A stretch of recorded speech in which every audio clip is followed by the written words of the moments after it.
चलिए सभी को राधे राधे, जय श्री कृष्णा, हर हर महादेव। जल्दी से आप लोग कंफर्म करिए वीडियो ऑडियो क्लियर है कि नहीं जी। सभी को राधे राधे, जय श्री कृष्णा, हर हर महादेव। कंफर्म करिए आप लोग, वीडियो ऑडियो क्लियर है ना?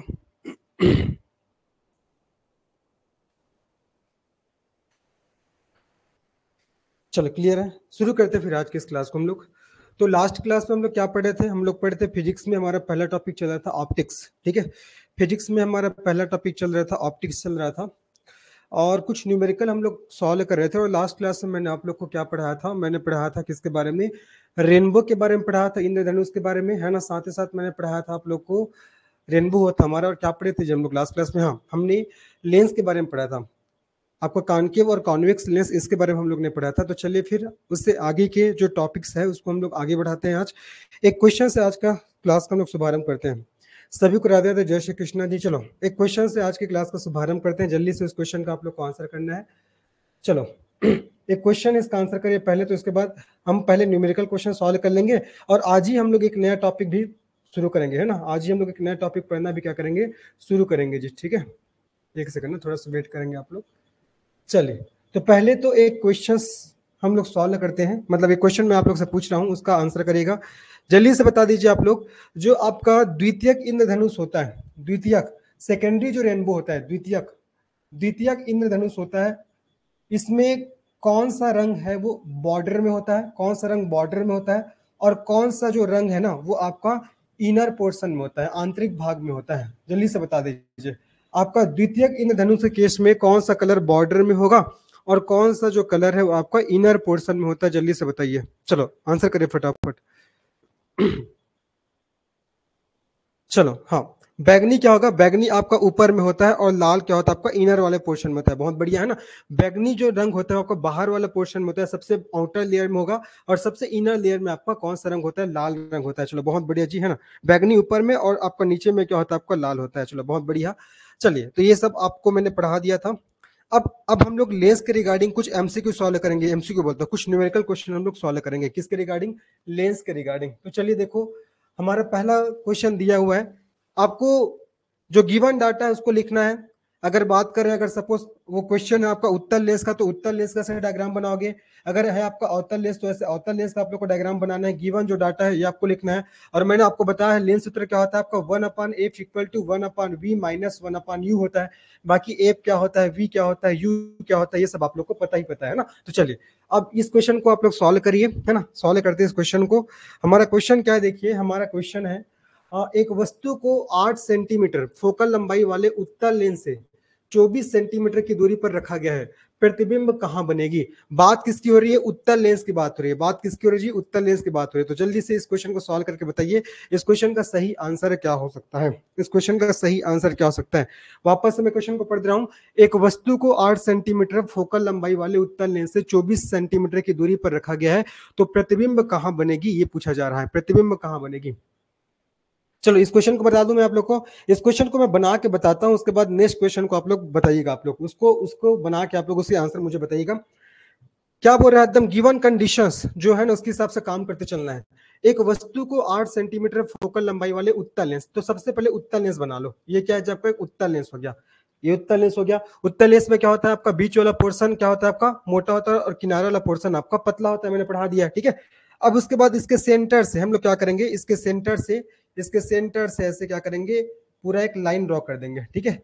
ये क्या कहलाता है? ये कहलाता है आपका प्रिंसिपल एक्सिस। क्या कहलाता है जी? आपका प्रिंसिपल, ये प्रिंसिपल एक्सिस कहलाता है, अर्थात ये मुख्य अक्ष कहलाता है। क्या कहलाता है? आपका मुख्य अक्ष कहलाता है। और ये ओ पॉइंट प्रकाशिक बिंदु कहलाता है। अब ऐसा बोला जा रहा है कि एक वस्तु को 8 सेंटीमीटर फोकल लंबाई, मतलब एफ का वैल्यू कितना दिया? आपका 8 सेंटीमीटर दिया है। क्या दिया? 8 सेंटीमीटर। और हमेशा ध्यान रखना, जब भी आपका उत्तल लेंस की बात होगा, जब भी उत्तल लेंस की बात होगा, तो एफ का वैल्यू क्या होगा? पॉजिटिव होगा, ठीक है। और जब भी आपका अवतल लेंस की बात होगा, जब भी आपका अवतल लेंस की बात होगा, तो एफ का वैल्यू क्या होता है? आपका निगेटिव होता है। तो यहाँ उत्तल लेंस की बात हो रहा है, किसकी बात हो रहा है? जब आपका उत्तल लेंस की बात हो रहा है ना। तो उत्तल लेंस की बात हो रहा है, तो एफ का वैल्यू क्या होगा? आपका पॉजिटिव हो गया, 8 सेंटीमीटर हो जाएगा। तो एक वस्तु को 8 सेंटीमीटर फोकल लंबाई वाले उत्तल लेंस से 24 सेंटीमीटर की दूरी पर रखा गया है, ठीक है। अब देखो, चलो हम लोग क्या करते हैं, एक वस्तु को हम लोग ऐसे प्लेस कर देते हैं। ये हमने वस्तु को प्लेस कर दिया। उत्तल लेंस से कितना दूरी भैया? 24 सेंटीमीटर। कितना? ये हमने बता दिया 24 सेंटीमीटर, 24 सेंटीमीटर हमेशा ध्यान रखना। ये जैसे कि आपका मुख्य बिंदु हो गया, तो इससे इधर वाला डिस्टेंस हमेशा निगेटिव लिया जाता है, इधर का डिस्टेंस को हमेशा निगेटिव लिया जाता है, मैंने कल भी बताया था, और इधर के डिस्टेंस को हम लोग क्या लेंगे, पॉजिटिव लेते हैं। तो अब देखो ये आपका क्या है, लेंस के सामने 24 सेंटीमीटर की आपका दूरी पर वस्तु को रखा गया है, तो जाहिर सी बात है यू का वैल्यू क्या होगा आपका -24 सेंटीमीटर। मतलब आपको एफ का वैल्यू पता लग गया 8 सेंटीमीटर है, और यू का वैल्यू आपको कितना पता लग गया आपका -24 सेंटीमीटर, जो गिवन है ना, जो आपका गिवन है।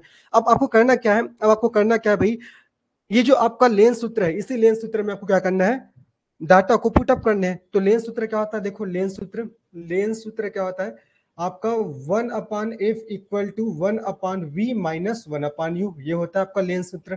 ठीक है, जिसमें से एफ का भी वैल्यू पता है आपको यू का भी वैल्यू पता है। अब आपको क्या करना है, प्रतिबिंब कहां बनेगी, मतलब आपको v का वैल्यू निकालना है, किसका वैल्यू फाइंड आउट करना है, v का वैल्यू आपको फाइंड आउट करना है।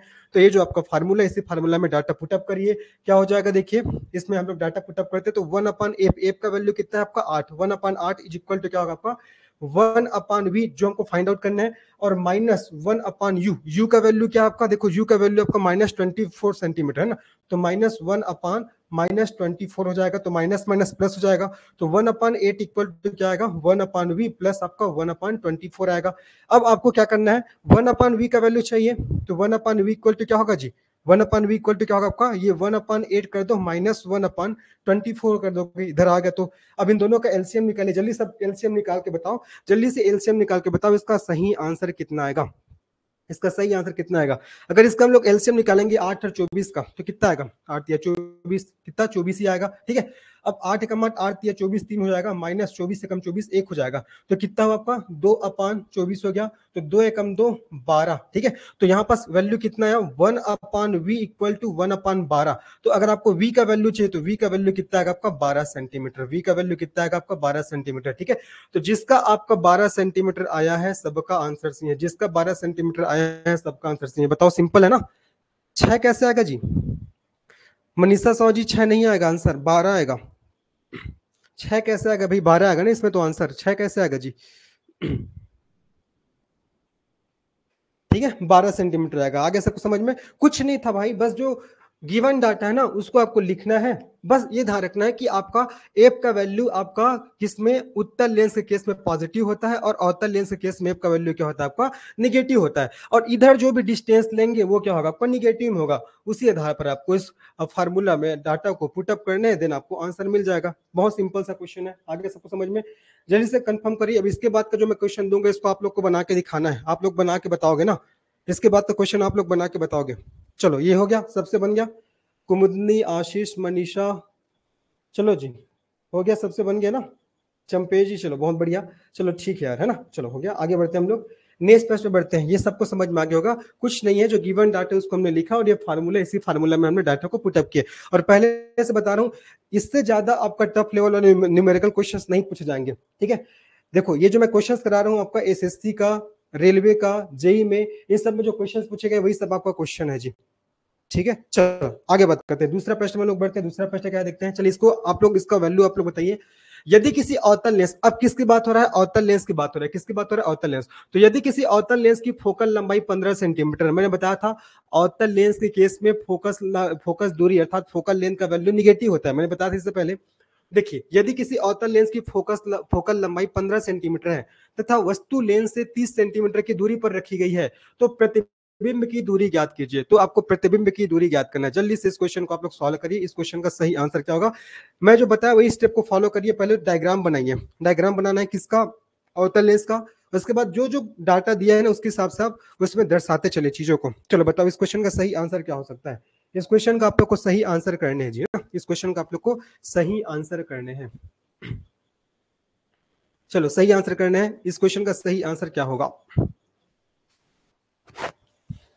भूपेश जायसवाल जी का कहना है -30, भूपेश जायसवाल जी का कहना है -30। चलो एक का आंसर आया। चंपेश जी का भी कहना है आपका -30 सेंटीमीटर। गजब यार, गजब गजब गजब। ठीक है, इसी स्पीड से आप लोग को बनाना है। चलो बहुत बढ़िया, -30 किसका वैल्यू आएगा -30।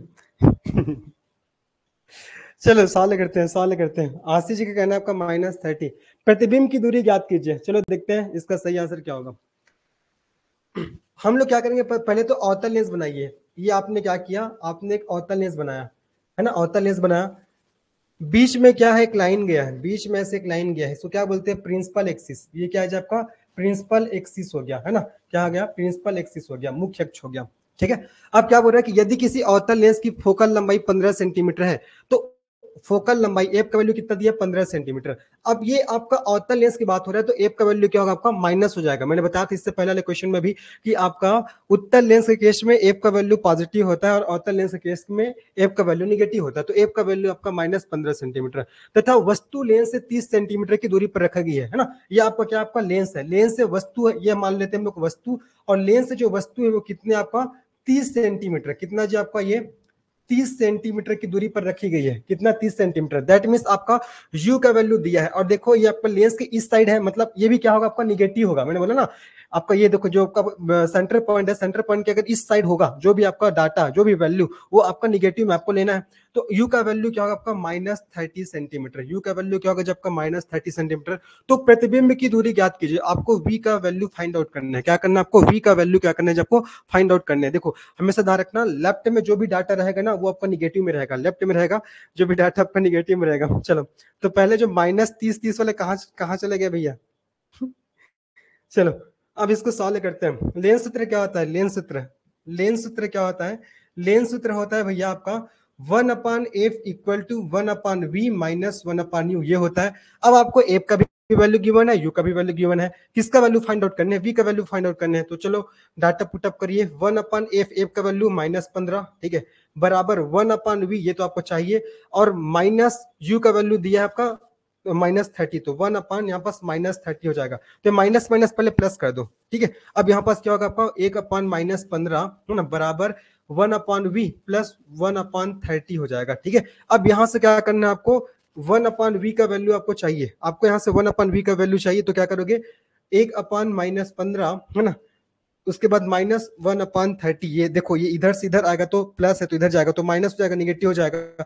चलिए जल्दी से बताओ इसका आपका एलसीएम कितना होगा, -15 है ना, और आपका जो सॉरी 15 और 30, इसका एलसीएम कितना होगा आपका 30 ही होगा, तो यहाँ पास 15 दूनी 30 है ना, तो -2 और यहाँ पास -1, तो 1/v इक्वल टू क्या होगा -3/30। तो यहाँ पास इसको काट दीजिए, 3 एकम 3, 3 दहम 30, तो 1/v इक्वल टू क्या होगा आपका -1/10, तो v इक्वल टू क्या होगा आपका -10। चलो जिन्होंने आपका -10 लगाया, 30 नहीं आएगा, 30 तो आपका एलसीएम में आएगा, 30 तो आपका एलसीएम में आएगा, ठीक है। चलो इसका वैल्यू क्या होगा, इसका वैल्यू आपका -10। देखो जी इस प्रकार से क्वेश्चन आएगा, तो मिस्टेक कहाँ होने के चांसेस है आपको कैलकुलेशन में, बाकी सब तो सिंपल है यार, जो डाटा दिया है आपको फार्मूला में पुटअप करने हैं, कैलकुलेशन में मिस्टेक होने के चांसेस हो सकते हैं, तो थोड़ा सा कैलकुलेशन को आप एक्यूरेटली आप लोग को करना है, ठीक है, कैलकुलेशन को आपको एक्यूरेटली आप लोग को करना है, ठीक है। चलो चलो जी, चलो ठीक है।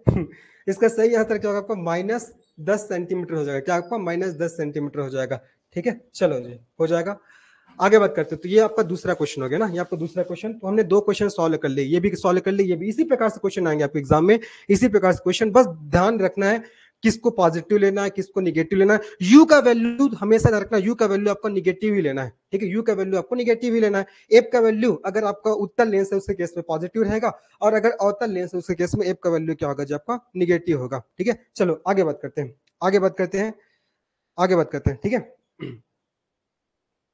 आ गया सबको समझ में, सब चिन्ह का ही कमाल है, सही बात है, आपको चिन्ह परिपाटी को आपको ध्यान में रखना है जी। चलिए आगे बात करते हैं, नेक्स्ट प्रश्न हमारा क्या देखते हैं, नेक्स्ट प्रश्न बढ़ते हैं। चलिए हमारा नेक्स्ट प्रश्न देखिए, एक वस्तु को 10 सेंटीमीटर फोकल लंबाई वाले उत्तल लेंस से 20 सेंटीमीटर की दूरी पर रखा गया है, तो प्रतिबिंब की लेंस से दूरी ज्ञात कीजिए। तो क्या बोल रहा है आपका, प्रतिबिंब की लेंस से दूरी ज्ञात कीजिए, पूछ रहा है क्वेश्चन की एक वस्तु को 10 सेंटीमीटर फोकल लंबाई वाले उत्तल लेंस से 20 सेंटीमीटर की दूरी पर रखा गया है, तो प्रतिबिंब की लेंस से दूरी ज्ञात कीजिए, मतलब आपको v का वैल्यू फाइंड आउट करने हैं, क्या करने हैं आपका v का वैल्यू आपको फाइंड आउट करने हैं। जल्दी से बताओ इसका सही आंसर क्या होगा। अब ये सबका आंसर सही होना चाहिए, सबका आंसर इसका सही होना चाहिए जी, है ना, सबका आंसर आपका सही होना चाहिए। चलो बताइए जल्दी से बताइए। चलो आपका आशीष आशीष जी, दर्पण के केस में भी अगर लेफ्ट में देखेंगे ना, डिस्टेंस लेफ्ट में हमेशा क्या होता है आपका निगेटिव होता है, लेफ्ट में क्या होगा आपका निगेटिव हो जाएगा। चलो इस क्वेश्चन का जल्दी से आप लोग आंसर करिए और आप लोग भी अपने से भी प्रैक्टिस करिए, है ना। कुछ कुछ क्वेश्चन अगर पूछे गए तो उस क्वेश्चन को बना बना के देखिए। 10th क्लास से भी कुछ कुछ क्वेश्चन है न्यूमेरिकल वाले, वो भी आप लोग बना के देखिए। बाकी कॉन्सेप्ट यहाँ से आप लोग को सीखना है। ओमिन साहू बता रहे हैं कि 20 सेंटीमीटर, ओमिन साहू जी का कहना है 20 सेंटीमीटर। चलो ओमिन जी का कहना है 20 सेंटीमीटर आएगा, चंपे जी का भी कहना 20 सेंटीमीटर। बहुत बढ़िया, भी सबको आंसर सही आ रहा है। चलो क्या बोल रहे, एक वस्तु को 10 सेंटीमीटर फोकल लंबाई वाले उत्तल लेंस, आपने क्या किया, उत्तल लेंस बनाया, ठीक है, उत्तल लेंस बना दिया। ये क्या हो गया, प्रिंसिपल एक्सिस हो गया भैया, मुख्य अक्ष हो गया, आपने बना दिया। फिर बोल रहा है कि आपका एक वस्तु को 10 सेंटीमीटर फोकल लंबाई, मतलब एफ का वैल्यू कितना दिया आपको, 10 सेंटीमीटर, लेकिन क्या बोल रहा है उत्तल लेंस, उत्तल लेंस मतलब एफ का वैल्यू क्या होगा, पॉजिटिव होगा, ठीक है, पॉजिटिव हो गया। तो उत्तल लेंस से 20 सेंटीमीटर की दूरी पर रखा गया है, वस्तु को क्या किया गया है, 20 सेंटीमीटर की ना, ये 20 सेंटीमीटर की दूरी पर रखा गया है, कहां से, आपका ये उत्तल लेंस है, ठीक है, ये आपका वस्तु हो गया। हमेशा ध्यान रखना, अगेन हम लोग डिस्टेंस को किधर मेजर कर रहे हैं, लेफ्ट साइड। तो लेफ्ट साइड मतलब आपका यू का वैल्यू क्या होगा, यू का वैल्यू क्या होगा आपका -20 सेंटीमीटर, क्या होगा जो आपका -20 सेंटीमीटर हो जाएगा। यू का वैल्यू क्या होगा, यू का वैल्यू आपका -20 सेंटीमीटर होगा। एक सेकंड ना,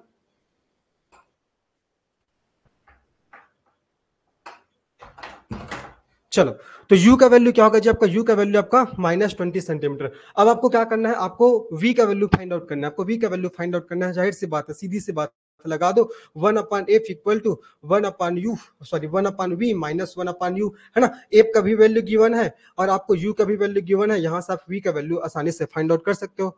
तो पुट अप कर दीजिए वैल्यू 1/10 बराबर 1/v, यही v का वैल्यू चाहिए, माइनस, और ये आपका -20 दिया तो माइनस माइनस प्लस हो जाएगा, प्लस आपका 1/, क्या होगा जब आपका 20 हो जाएगा, ठीक है। तो यहाँ से 1/v, इसका वैल्यू कैसे निकलेगा, 1/10 माइनस ये हो जाएगा 1/20, ठीक है। अब यहाँ से इसको सॉल्व करिए, आपका क्या होगा, 20 इसका एलसीएम आएगा, 10 दूनी 20, 20 एकम 20, 2 - 1, तो 1/v इक्वल टू 1/20, है ना। तो क्या होगा जब आपका v इक्वल टू क्या होगा आपका 20 सेंटीमीटर, v इक्वल टू क्या होगा 20 सेंटीमीटर। इसी प्रकार से क्वेश्चन आपके एग्जाम में पूछे जाएंगे, इसी प्रकार से आपको एग्जाम में देखने को मिलेंगे क्वेश्चन, ठीक है। चलो तो हमने 3 क्वेश्चन सॉल्व कर लिए और आगे देखते हैं, और हम लोग न्यूमेरिकल क्वेश्चन सॉल्व करते हैं। चलिए चौथा क्वेश्चन, हमारा चौथा क्वेश्चन देखिए। अच्छा ये बताओ, यहाँ तक सबको समझ में आना जी, जो नॉन नॉन साइंस बैकग्राउंड वाले हैं उन लोग को भी समझ में आ रहा है ना कि सर जल्दी जल्दी बता रहे हैं, ऐसा कुछ तो नहीं लगना भाई आप लोग को। बताइए, नॉन साइंस बैकग्राउंड वाले हैं उन लोग को भी समझ में आ रहा है ना। कुछ नहीं है, जो गिवन डाटा है ना उसको लिखना है, फार्मूला है, उसी फार्मूला में पुटअप करना है। अभी एलसीएम निकालना तो सबको आता होगा भाई, है ना, एलसीएम निकालना सबको आता होगा। चलिए आगे बात करते हैं, आगे बात करते हैं। ये चौथा प्रश्न, चौथा प्रश्न का आप लोग आंसर करिए। हमारा फोर्थ प्रश्न है, देखिए, 15 सेंटीमीटर फोकल लंबाई वाले उत्तल लेंस के लिए समान आकार का वास्तविक और उल्टा प्रतिबिंब प्राप्त करने के लिए वस्तु को कहां रखनी चाहिए। जबरदस्त प्रश्न है, ठीक है। 15 सेंटीमीटर फोकल लंबाई वाले उत्तल लेंस के लिए समान आकार का वास्तविक और उल्टा प्रतिबिंब प्राप्त करने के लिए वस्तु को कहां रखनी चाहिए, ये आपको बताना है जी। कहां रखनी चाहिए, जल्दी से बताइए, कहाँ रखनी चाहिए। मैंने कल आप लोग को एक चार्ट बनाया था, इधर पूरा एक चार्ट बनाया था, आप लोग बता रहे थे कि सर उसमें दिखाई नहीं दे रहा है करके। फिर मैंने पीडीएफ बना के उसको सेंड किया था और मैंने बोला था कि पीडीएफ में आपको पढ़ना है, ठीक है। जैसे मैंने दर्पण में बताया था कि दर्पण दर्पण के केस में अगर ये अवतल दर्पण है, अवतल दर्पण के सामने अगर किसी वस्तु को आप वक्रता केंद्र पे रखते हो तब उसका इमेज कहाँ बनता है, सेम वक्रता केंद्र पर ही बनता है, ऐसे बताया था। लेकिन उत्तल लेंस के केस के लिए भी मैंने आप लोग को कल क्या दिया था, एक आपका वो आप लोग को पूरा ग्राफ वगैरह बना के ना, मतलब पीडीएफ में अटैच करके दिया था, आप लोग देखे भी होंगे। तो आप लोग बताइए, अगर उसको पढ़े होगे तो डेफिनेटली आपका क्वेश्चन बन जाएगा। चलो बताइए इस क्वेश्चन का सही आंसर क्या होगा, इस क्वेश्चन का सही आंसर क्या होगा। चलो जी, इस क्वेश्चन का सही आंसर क्या होगा, चलो। नीलिमा जी इसमें कुछ तो नहीं है, प्रतिबिंब निर्माण तो मैंने क्या किया था, मैंने ना ये बना के दिया था आप लोग को, क्या इस प्रकार से कॉलम। कल के पीडीएफ आप लोग पढ़िएगा, थोड़ा बहुत आप लोग अपने से भी एफर्ट लगाया करो जी, है ना, बहुत जरूरी है। मैंने बताया था वस्तु की स्थिति बताया था, प्रतिबिंब की वस्तु स्थिति बताया था, उसके बाद मैंने बताया था भैया वो उल्टा बनेगा सीधा बनेगा, उसका नेचर कैसा होगा, वास्तविक है ना या आपका आभासी होगा, ये सब लिख के, है ना, ये सब मैंने चार्ट बना के आप लोग को कल दिए थे और मैंने बोला था आप लोग को पढ़ना करके, ठीक है। उसमें एक कंडीशन था, उसमें एक कंडीशन था, क्या कंडीशन था, अगर आप लोगों ने रिवीजन किया होगा, अगर आप लोगों ने ईमानदारी से पढ़ा होगा तो आपने देखा होगा, आपने क्या देखा होगा, क्या देखा होगा कि अगर आप उत्तल लेंस के केस में, है ना, अगर आप उत्तल लेंस के केस में किसी वस्तु को 2f पर रखते हो, ठीक है, 2f पर, जैसे कि देखो ये आपका उत्तल लेंस हो गया, ये आपका क्या हो गया, आपका उत्तल लेंस हो गया, ठीक है, ठीक है। और ये क्या आपका f1 हो जाएगा, इधर भी आपका ये f1 हो गया, ठीक है। इसके बाद ये आपका 2F1, ये आपका 2F1 हो गया, या बोल सकते हैं आपका 2F बोल सकते हो, इधर आपका ये 2F1 हो जाएगा, ठीक है। आपका ये आपका 2F1, सॉरी ये आपका ऐसे करते हैं F1 F2, उसके बाद 2F2 हो गया ये। अब ध्यान रखना आप लोग को, उत्तर लेंस केस में, उत्तर लेंस केस में अगर आप वस्तु को यहां रखते हो, यहां देखोगे तो इसका आपका इमेज कहां बनता है, यहां बनता है। सेम सेम इमेज का बनेगा, मतलब सेम सच का बनेगा, कहां बनेगा आपका 2F में, है ना। तो याद रखना आपका उत्तर लेंस के केस में, ध्यान रखना उत्तर लेंस, ये कल मैंने दिया था उसको पढ़िएगा। उत्तर लेंस के केस में, उत्तर लेंस के केस में वस्तु को, उत्तर लेंस के केस में वस्तु को 2F पर रखने पर, 2F पर रखने पर वस्तु को 2F पर रखने पर, उत्तर लेंस के केस में वस्तु को 2F पर रखने पर क्या होता है आपका इमेज, है ना। इमेज आपका 2F पर ही बनता है, ठीक है। इमेज है, इमेज आपका कहां, जब का 2F पर ही बनता है, ये आपको याद रखना है, ठीक है। अब देखो एफ का वैल्यू क्या दिया है आपका, एफ का वैल्यू कितना दिया जब का, यहाँ पर बोला गया कि समान आकार का वास्तविक और उल्टा प्रतिबिंब प्राप्त करने के लिए बोला गया, ठीक है। तो आप जब 2F में रखोगे तो 2F पर ही बनेगा, आकार भी समान होगा और क्या होगा, वास्तविक होगा और आपका उल्टा होगा। तो एफ का वैल्यू कितना दिया गिवन है आपका, एफ का वैल्यू 15 सेंटीमीटर गिवन है, एफ का वैल्यू 15 सेंटीमीटर। तो आपको कहां रखना है, 2F पर रखना है, तो कुछ नहीं करना है, 2 गुना 15 कर दीजिए तो कितना आएगा आपका 30 सेंटीमीटर, कितना आएगा जब आपका 30 सेंटीमीटर, ठीक है। तो जिन्होंने आपका 30 सेंटीमीटर लगाया है सबका आंसर सही है ना, जिन्होंने आपका 30 सेंटीमीटर लगाया है सबका आंसर क्या होगा आपका सही हो जाएगा, ठीक है। ये चीज आपको मैंने कल भी बताया था कि कहां कहां ऑब्जेक्ट को रखोगे तो इमेज कहां बनेगा, आप लोग को चार्ट वगैरह भी प्रोवाइड किए थे, ठीक है, चार्ट वगैरह भी आपको प्रोवाइड किए थे, ठीक है।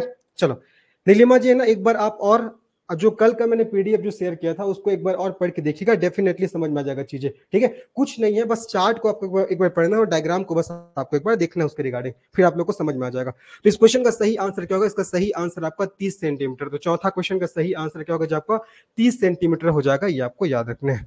चलिए आगे बात करते हैं, पांचवा प्रश्न में हम लोग बढ़ते हैं। पांचवा प्रश्न हमारा क्या देखते हैं, पांचवा प्रश्न है, कांच के सापेक्ष पानी का अपवर्तनांक ज्ञात करो, पानी के सापेक्ष हीरे का अपवर्तनांक ज्ञात करो। और सातवां प्रश्न है, उत्तल लेंस की फोकल लंबाई 50 सेंटीमीटर है तो शक्ति ज्ञात करो, ठीक है। कुछ कुछ और न्यूमेरिकल जो इस टॉपिक से बनते हैं उसके रिगार्डिंग भी मैं आप लोगों से क्वेश्चन करा रहा हूं। देखो इस प्रकार से भी क्वेश्चन बनते हैं। देखो पांचवा प्रश्न क्या है, हम लोग पांचवा प्रश्न का सॉल्यूशन देखते हैं, ठीक है। हम लोग क्या करेंगे, जो पांचवा क्वेश्चन है इसका हम लोग क्या करेंगे, सॉल्यूशन, इसका हम लोग सॉल्यूशन देखते हैं जी, ठीक है। देखिए कांच के सापेक्ष पानी का अपवर्तनांक, तो मैंने रिफ्रैक्टिव इंडेक्स पढ़ा था, आप लोग को याद है रिफ्रैक्टिव इंडेक्स, मैंने आप लोग को रिफ्रैक्टिव इंडेक्स के बारे में पढ़ाया था, जिसमें मैंने बताया था आपका ग्लास अर्थात कांच, कांच का अपवर्तनांक बिंदु, कांच का अपवर्तनांक बिंदु कितना होता है, जल्दी से बताइए। अगर मैं कांच के अपवर्तनांक बिंदु की बात करता हूँ कितना होता है आपका, और आपका उसके बाद है पानी का अपवर्तनांक बिंदु, पानी का अपवर्तनांक बिंदु कितना होता है जी बताओ। कांच का अपवर्तनांक बिंदु बहुत बढ़िया आपका 1.5 होता है, ठीक है। और पानी का कितना होता है आपका 1.33 होता है, पानी का कितना होता है आपका 1.33। अब क्या पूछ रहा है, कांच के सापेक्ष क्या करना है आपको, पानी का अपवर्तनांक ज्ञात करना है, कांच के सापेक्ष पानी का अपवर्तनांक आपको ज्ञात करना है, ठीक है। तो इसको कैसे ज्ञात करोगे, देखो आपको कांच के सापेक्ष, तो जिसके सापेक्ष बोलेगा उसको आप नीचे में लिखोगे, तो आपका जी मतलब ग्लास, ठीक है। किसका, पानी का अपवर्तनांक, पानी मतलब वाटर, तो आपको क्या करना है, आपको ग्लास के सापेक्ष वाटर का आपको रिफ्रैक्टिव इंडेक्स फाइंड आउट करना है, कांच के सापेक्ष पानी का आपको अपवर्तनांक क्या करना है, आपको ज्ञात करना है। अब इस केस में क्या होगा, इस केस में क्या होगा, देखो अब ये जो आप अभी मैंने लिखा, अब इसमें क्या होगा, आपका जो ऊपर में उसको ऊपर में लिखोगे, ठीक है ठीक है। तो ये आपका क्या होगा, आपका सापेक्ष बोला जा रहा है, तो जाहिर सी बात है किसके सापेक्ष, कांच के सापेक्ष, तो वो आपका नीचे में रहेगा, तो आपका म्यू ऑफ जी हो जाएगा, ठीक है। तो म्यू ऑफ वाटर का वैल्यू कितना है, आपने बताया म्यू ऑफ वाटर का वैल्यू आपका कितना है 1.33, और म्यू ऑफ जी का वैल्यू कितना है आपका 1.5। अगर इसको आप क्या करोगे, कैलकुलेट करोगे तो आपका वैल्यू निकल जाएगा, ठीक है। 1.33 अपॉन 1.5 करोगे तो आपका वैल्यू क्या होगा, आपका निकल जाएगा, ठीक है। 1.33 अपॉन 1.5 करोगे तो आपका वैल्यू निकल जाएगा। चलो दूसरा प्रश्न, अब इसका आंसर आप लोग जल्दी से बताइए, है ना, आप लोग इसको फाइंड आउट करेगा, है ना, 1.33 अपॉन 1.5 तो इसका वैल्यू निकल जाएगा जी, ठीक है। कई बार ऑप्शन में इस प्रकार से भी ऑप्शन में दिया जाता है, सीधा आपका दशमलव फॉर्म में नहीं देते, इस प्रकार से भी आएगा, तो इसको भी आपको सही करना है। अब बाकी बात करते हैं, देखो पानी के सापेक्ष हीरे का अपवर्तनांक ज्ञात करिए। अब आपको पता होना चाहिए कि आपका वाटर का रिफ्रैक्टिव इंडेक्स कितना होता है आपका 1.33, है ना, और हीरे का कितना होता है, हीरे का, ठीक है, हीरे का आपका refractive index mu of diamond, हीरे का रिफ्रैक्टिव इंडेक्स कितना होता है आपका 2.42 ये होता है। अब बोला जा रहा है पानी के सापेक्ष हीरे का अपवर्तनांक, तो जिसके सापेक्ष बोलेगा वो नीचे में आएगा, ठीक है। तो क्या हो गया पास, ये आपका नीचे में आएगा पानी के सापेक्ष, किसका चाहिए आपको, डायमंड का, तो म्यू ऑफ डायमंड, तो आपको पता है भाई 2.42 अपान क्या होगा आपका 1.33, 2.42 अपान 1.33 हो जाएगा, यहाँ पास क्या होगा 2.42 अपान 1.33 हो जाएगा। ठीक है, चलो ये हो जाएगा आपका। आशीष जी देखो यहाँ पास क्या बोला गया भाई, इसको समझिए, क्या बोला है, पानी के सापेक्ष, जिसके सापेक्ष बोलेगा उसको आपको नीचे करना है। यहाँ देखो ना, हमने कांच के सापेक्ष, तो कांच के सापेक्ष था तो हमने क्या किया, इसको नीचे लिया कांच को, है ना, आपका ये रिफ्रैक्टिव इंडेक्स ऑफ ग्लास, और ऊपर में क्या, रिफ्रैक्टिव इंडेक्स ऑफ वाटर, जिसके सापेक्ष बोलेगा, ठीक है, जिसके सापेक्ष बोलेगा वो आपका नीचे में रहेगा, ये आपको याद रखना है, जिसके सापेक्ष बोलेगा वो कहाँ रहेगा, नीचे में रहेगा। ठीक है, आगे सबको समझ में, चलिए आगे बात करते हैं, ये भी हो गया। अब उसके बाद नेक्स्ट क्वेश्चन देखिए, उत्तल लेंस की फोकल लंबाई 50 सेंटीमीटर है, शक्ति ज्ञात कीजिए। देखो कभी कभी आपका शक्ति या क्षमता से भी क्वेश्चन आ जाते हैं, कभी कभी शक्ति या क्षमता से भी क्वेश्चन आते हैं। देखिए, उत्तल लेंस की फोकल लंबाई 50 सेंटीमीटर है, शक्ति ज्ञात करिए। जो गिवन वैल्यू है उसको लिखिए।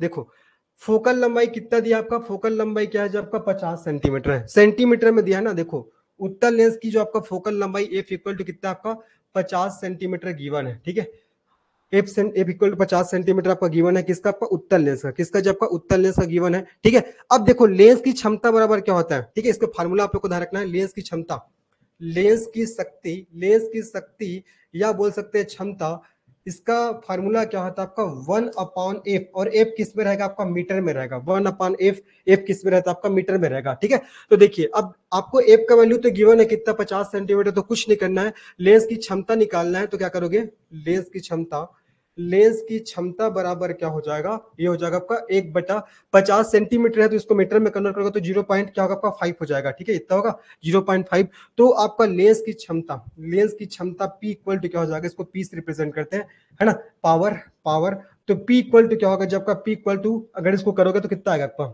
2 पंचे 10, है ना, तो आपका ये हो जाएगा आपका 2 डाइऑप्टर। ठीक है, ध्यान रखना, लेंस की क्षमता को मापने की इकाई क्या होता है आपका, डाइऑप्टर होता है, लेंस की क्षमता को, लेंस की क्षमता को मापने की इकाई, लेंस की क्षमता को मापने की इकाई क्या होता है जी, ये होता है आपका डाईऑप्टर होता है, क्या होता है आपका, डाईऑप्टर होता है, ये आपको ध्यान रखना। ठीक है, तो इसका सही आंसर क्या होगा, 2D हो जाएगा। बहुत बढ़िया, कई लोगों ने सही आंसर किया है, इसका आंसर क्या होगा आपका 2D। इसी प्रकार से क्वेश्चन पूछे जाएंगे, ज्यादा दिक्कत वाली बात नहीं है, बस वो फार्मूला अगर याद रखिएगा क्वेश्चन आप लोग से बन जाएगा। ठीक है, चलो जी, अब इसके बाद हम लोग एक नया टॉपिक पढ़ना प्रारंभ करते हैं जिसका नाम है आपका साउंड। कोशिश करेंगे आज में पूरा साउंड खत्म हो जाए। ठीक है, अब देखो न्यूमेरिकल क्वेश्चन और बहुत ज्यादा हम लोग क्लास में और नहीं कर सकते ना, आप लोगों को खुद भी प्रैक्टिस करना है न्यूमेरिकल क्वेश्चन का। ठीक है, न्यूमेरिकल बनाते ही रहेंगे तो पूरा फिर सिलेबस खत्म करने में समय लग जाएगा। ठीक है, तो आपको मैंने कॉन्सेप्ट बेसिस वाला पूरा न्यूमेरिकल क्वेश्चन सॉल्व करा दिए, अब आप लोग की भी रिस्पॉन्सिबिलिटी बनती है कि हाँ भाई हम लोग को भी इसके रिगार्डिंग क्वेश्चन करने हैं।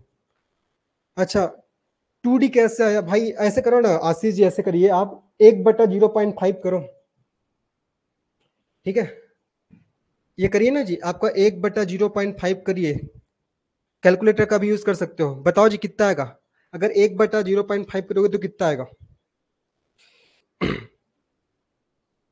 देखो 0.5 गुना 2 करिए, 0.5 गुना 2 कितना आएगा, 1 आएगा, तो वही 1 को अगर आप 0.5 से क्या करोगे, आप भाग दोगे तो कितना आएगा, 2 ही तो आएगा। और डाईऑप्टर कहां से आएगा, लेंस की क्षमता को मापने की क्या होता है आपका, डाईऑप्टर होता है भाई, बस कुछ नहीं करना है ना, तो जो गिवन वैल्यू है उसको आपको पुटअप कर देना है फार्मूला में। ठीक है, आ गया ना, चलो ठीक है भाई, आगे बढ़ते हैं। अब आगे बढ़ते हैं, अभी हम लोग पढ़ना प्रारंभ करते हैं किसके बारे में, साउंड के बारे में, किसके बारे में, साउंड के बारे में। साउंड छोटा सा टॉपिक है, कोशिश करते हैं आज में खत्म हो जाए हमारा ध्वनि वाला टॉपिक। चलो फटाफट चीजों को मेरे साथ आप लोग को याद करते चलना है, जो भी मैं आप लोग को बताऊंगा आज में कोशिश करते हैं हमारा हो जाए साउंड वाला टॉपिक, भले थोड़ा लेट होगा तो आप लोग मैनेज कर लीजिएगा, लेकिन आज में हम लोग इसको कंप्लीट करेंगे जी, है ना, साउंड वाला टॉपिक। चलो सबसे पहला चीज तो साउंड के बारे में आपको ध्यान रखना है, ध्वनि, ध्वनि एक यांत्रिक अनुदैर्ध्य तरंग है, ध्वनि एक यांत्रिक यांत्रिक अनुदैर्ध्य तरंग है, ध्वनि एक यांत्रिक अनुदैर्ध्य तरंग है। ठीक है, आपको ध्यान रखना, मैकेनिकल लॉन्गिट्यूडिनल वेव। ठीक है, ध्वनि क्या है आपका यांत्रिक अनुदैर्ध्य तरंग है। ये अनुदैर्ध्य तरंग क्या होता है, अनुप्रस्थ तरंग क्या होता है, आगे मैं आप लोग को जब वेव वाला टॉपिक पढ़ेंगे तो बताऊंगा। ठीक है, लेकिन फिलहाल अभी आप लोग ध्यान रखिए, फिलहाल आप लोग को ध्यान रखना है कि आपका ध्वनि एक यांत्रिक अनुदैर्ध्य तरंग है, ये आपको याद रखना है। चलो आगे बात करते हैं, दूसरा चीज ये जो ध्वनि होता है, ध्वनि, ध्वनि ठोस द्रव गैस, ध्वनि ठोस द्रव गैस तीनों माध्यम में, है ना, तीनों माध्यम में गमन कर सकती है, तीनों माध्यम में गमन कर सकती है। ध्वनि, ठोस, द्रव, गैस तीनों माध्यम में गमन गमन कर सकती है, ठीक है, गमन कर सकती है, आपको ध्यान रखना है। लेकिन ध्यान रखना, ध्वनि के गमन के लिए, उसके संचरण के लिए मीडियम का रिक्वायरमेंट होता है। अगर आपसे पूछेगा कि ध्वनि क्या निर्वात में चल सकती है, तो ध्यान रखना ध्वनि निर्वात में अर्थात वैक्यूम में ट्रेवल नहीं करती है। तो ध्यान रखना ध्वनि ध्वनि निर्वात में, ध्वनि निर्वात में अर्थात वैक्यूम में ना, निर्वात में गमन नहीं करती, निर्वात में गमन गमन नहीं करती, निर्वात में गमन नहीं करती, ये आपको ध्यान रखना है, ठीक है। एक चीज और इसके बारे में क्या ध्यान रखोगे कि ध्वनि संचरण के लिए मीडियम का होना बहुत ही आवश्यक है, ठीक है। ध्वनि संचरण के लिए मीडियम का रिक्वायरमेंट होता है, ठीक है। तो यहाँ पास लिख रहा हूं आपका ध्वनि के संचरण के लिए, ध्वनि के संचरण, ध्वनि के संचरण के लिए माध्यम की आवश्यकता होती है। ध्वनि के संचरण के लिए माध्यम की आवश्यकता होती है। ध्वनि के संचरण के लिए माध्यम की आवश्यकता होती है, माध्यम की आवश्यकता होती है, ये भी आपको ध्यान में रखना है, ठीक है। मीडियम का रिक्वायरमेंट होता है ध्वनि के संचरण के लिए। आगे बात करते हैं, अगर आपसे पूछेगा स्पीड ऑफ साउंड, ठीक है, स्पीड ऑफ साउंड पूछेगा आप लोग से, तो क्या बताओगे? जो ध्वनि की गति है ना, वो आपका सॉलिड में सर्वाधिक होता है, सॉलिड के बाद किस में, जो आपका लिक्विड में होता है, लिक्विड के बाद सबसे कम किस में होता है, आपका गैस में होता है। तो सॉलिड, लिक्विड, गैस, ये भी आपको ध्यान रखना है। चलो, क्या क्या मैंने पढ़ा दिया। ध्वनि एक यांत्रिक अनुदैर्ध्य तरंग है। ध्वनि ठोस, द्रव, गैस तीनों माध्यम में गमन कर सकती है। ध्वनि वैक्यूम में ट्रेवल नहीं करती है। ध्वनि के संचरण के लिए माध्यम की आवश्यकता होती है। स्पीड ऑफ साउंड अगर देखिए तो सॉलिड में ज्यादा होता है, लिक्विड में उससे कम, गैस में और सबसे कम होता है, ये आपको ध्यान रखना है, ठीक है। चलो, आशा कर रहा हूं यहां तक आप लोग को सबको समझ में आ गया होगा, ठीक है, यहां तक आप लोग को सबको समझ में आ गया होगा। अब इसके बाद हम लोग देखते हैं ध्वनि के प्रकार, ठीक है। ध्वनि के कौन कौन से प्रकार होते हैं, ध्वनि के प्रकार को भी हम लोग पढ़ेंगे। ध्वनि ध्वनि के प्रकार, इसको भी हम लोग पढ़ना प्रारंभ करते हैं, ध्वनि के प्रकार को भी हम लोग पढ़ना प्रारंभ करते हैं, ठीक है। ध्वनि के प्रकार, यहां तक सब कुछ चीजें क्लियर है? बताइए, यहां तक तो किसी को कुछ डाउट वगैरह नहीं है जी? यहां तक बताइए, अभी तक जो मैंने बताया, बताओ यहां तक किसी को कुछ डाउट वगैरह तो नहीं है ना? चीजें क्लियर है सबको?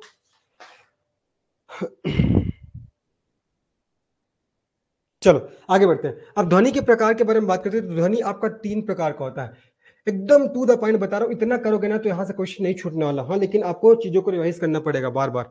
पहला चीज, सबसे पहला ध्वनि क्या होता है आपका? सबसे पहला आपका श्रव्य ध्वनि, पहला क्या होता है आपका? श्रव्य ध्वनि, श्रव्य ध्वनि। दूसरा हो जाएगा जो आपका अश्रव्य ध्वनि, दूसरा अश्रव्य ध्वनि हो जाएगा, ठीक है। तीसरा क्या होगा आपका? पराश्रव्य ध्वनि, तीसरा क्या होगा आपका? पराश्रव्य ध्वनि हो जाएगा, ठीक है। चलो, श्रव्य ध्वनि को क्या बोलते हैं इंग्लिश में? ऑडिबल, ठीक है, ऑडिबल साउंड कहते हैं। अश्रव्य को आपका इनऑडिबल बनेंगे और पराश्रव्य को आपका अल्ट्रासाउंड कहा जाता है, ठीक है। तो आपका ध्वनि 3 प्रकार का होता है, श्रव्य ध्वनि, अश्रव्य ध्वनि और आपका पराश्रव्य ध्वनि। अब हम लोग बात करते हैं किस पर? सबसे पहले भी हम लोग बात करेंगे किस पर? अश्रव्य ध्वनि पर, उसके बाद श्रव्य ध्वनि, फिर उसके बाद पराश्रव्य ध्वनि। तो भैया अश्रव्य ध्वनि क्या होता है? सबसे पहले भी हम लोग चर्चा करते हैं अश्रव्य ध्वनि पर, ठीक है। अश्रव्य ध्वनि, अश्रव्य ध्वनि किसे कहा जाएगा, ठीक है। तो अश्रव्य ध्वनि तरंग वे ध्वनि तरंग होते हैं जिनकी आवृत्ति 20 हर्ट्ज से कम होती है। मैंने क्या बोला? अश्रव्य ध्वनि, ठीक है। अश्रव्य ध्वनि वे ध्वनि तरंग होते हैं, वे वे ध्वनि तरंग होते हैं, वे ध्वनि तरंग होते हैं जिनकी आवृत्ति, जिनकी आवृत्ति 20 हर्ट्ज से कम होती है, जिनकी आवृत्ति 20 हर्ट्ज से क्या होती है? कम होती है, 20 हर्ट्ज से कम होती है। ये क्या कहलाती है जी? ये कहलाती है आपका अश्रव्य ध्वनि, ठीक है। तो अश्रव्य ध्वनि वे ध्वनि होती है जिनकी आवृत्ति 20 हर्ट्ज से कम होती है, ये आपको ध्यान रखना है, ठीक है। चलो, अब देखो यहाँ पास एक टर्म आया है आवृत्ति, चलो इसको भी मैं डिफाइन कर दे रहा हूं, फिर मैं एग्जाम्पल अगर बताऊंगा। देखो, यहां पास एक टर्म आया है आवृत्ति। आखिर आवृत्ति किसे कहते हैं, इसको भी जान लीजिए। आवृत्ति किसे कहेंगे? तो जिस मीडियम में वेव बढ़ रही है ना, उस मीडियम के पार्टिकल 1 सेकंड में कितने बार आपका वाइब्रेशन करते हैं, वही उसकी आवृत्ति कहलाती है। तो मैंने क्या बोला? आवृत्ति मतलब क्या होता है जी आपका? जिस मीडियम में वेव बढ़ रही है, ठीक है, जिस मीडियम में जिस मीडियम में जिस मीडियम में वेव बढ़ रही है, ठीक है, जिस मीडियम में वेव बन रही है उस मीडियम के पार्टिकल, उस मीडियम के पार्टिकल आपका 1 मिनट में, ठीक है, 1 मिनट में कितने बार, 1 मिनट में कितने बार कंपन करते हैं, ठीक है, 1 मिनट में कितने बार कंपन करते हैं एक मिनट में कितने बार कंपन करते हैं, एक मिनट बोल दिया, एक सेकंड ना, एक सेकंड है आपके पास, एक सेकंड में कितने बार कंपन करते हैं, यही क्या कहलाते हैं, यही उनकी आवृत्ति कहलाती है। आपका एक सेकंड है जी, मिनट बोल दिया था ना, ये आपका एक सेकंड। तो जिस मीडियम में वेव बढ़ रही है उस मीडियम के पार्टिकल एक सेकंड में कितने बार कंपन करते हैं, वही क्या कहलाती है, वही आवृत्ति कहलाती है। ठीक है, वही क्या कहलाती है आपका, आवृत्ति, आवृत्ति कहलाती है, इसको ध्यान रखना। ठीक है, इसका मात्रक हर्ट्ज हो जाएगा, इसका मात्रक क्या होगा, हर्ट्ज हो जाएगा, तभी तो मैंने लिखा आवृत्ति 20 हर्ट्ज से कम होती है। ठीक है, तो इसका अगर मात्रक यूनिट की बात करते हैं तो इसका मात्रक क्या होता है, जब आपका हर्ट्ज होता है, ये आपको भी ध्यान रखना है। ठीक है, तो हमने देखा अश्रव्य ध्वनि वे ध्वनि तरंग होती है जिनकी आवृत्ति 20 हर्ट्ज से क्या होती है, जब आपका कम होती है, ये आपको याद रखना है। ठीक है, अगर बात करते हैं जो अश्रव्य ध्वनि है इसको कौन कौन सुन सकता है, तो अश्रव्य ध्वनि को हाथी हो गया, ठीक है, हाथी के साथ साथ वो गेंडा हो गया, गेंडे के साथ साथ आपका वेल मछली हो गया, ये सिर्फ अश्रव्य ध्वनि को सुन सकते हैं। ध्यान रखिएगा, अश्रव्य ध्वनि को, है ना, नोट करके लिख रहा हूं, नोट, अश्रव्य, अश्रव्य ध्वनि को, अश्रव्य ध्वनि को हाथी, हाथी, गेंडा, हाथी, गेंडा, है ना, अश्रव्य ध्वनि को आपका हाथी हो गया, गेंडा हो गया, वेल मछली, वेल मछली सुन सकते हैं, वेल मछली सुन सकते हैं, सुन सकते हैं। अब एक क्वेश्चन आता है, क्या अश्रव्य ध्वनि को, क्या अश्रव्य ध्वनि को इनऑडिबल जो साउंड है उसको मनुष्य के द्वारा सुना जा सकता है, तो आप बताओगे इसे मनुष्य के द्वारा नहीं सुना जा सकता। तो ध्यान रखना, इसे, इसे मनुष्य द्वारा नहीं सुना जा सकता, इसे मनुष्य द्वारा, इसे मनुष्य द्वारा नहीं सुना जा सकता, नहीं सुना जा सकता, इसको मनुष्य नहीं सुन सकते हैं। ठीक है, इसको मनुष्य द्वारा नहीं सुना जा सकता। तो ये मैंने आपको बता दिया किसके बारे में, अश्रव्य ध्वनि क्या होता है। तो वे ध्वनि तरंग जिनकी आवृत्ति 20 हर्ट्ज से कम होगी वो आपका अश्रव्य ध्वनि कराएंगी। और आवृत्ति किसे कहेंगे, तो जिस मीडियम में वेव बढ़ रही है उस मीडियम के पार्टिकल एक सेकंड में कितने बार कंपन करती है, वही आवृत्ति कहलाती है, मात्रक हट हो जाएगा। अश्रव्य ध्वनि को हाथी, गेंडा, वेल मछली ये सब सुन सकते हैं, बट मनुष्य इसको नहीं सुन सकते हैं, ये आपको याद रखना है। तो ये मैंने बता दिया अश्रव्य ध्वनि के बारे में। अश्रव्य के बाद हम लोग देखते हैं आपका श्रव्य ध्वनि। श्रव्य मतलब ऑडिबल साउंड, जिसको मनुष्य क्या कर सकते हैं, जो आपको सुन सकते हैं। ठीक है, अब हम लोग बात करते हैं श्रव्य ध्वनि पर। ठीक है, अब हम लोग बात करते हैं श्रव्य ध्वनि पर। देखिए, ये आपका श्रव्य ध्वनि होगा, और इधर मैं लिख देता हूँ पराश्रव्य ध्वनि, इधर आपका अल्ट्रासाउंड, पराश्रव्य ध्वनि। चलो इसको देखते हैं।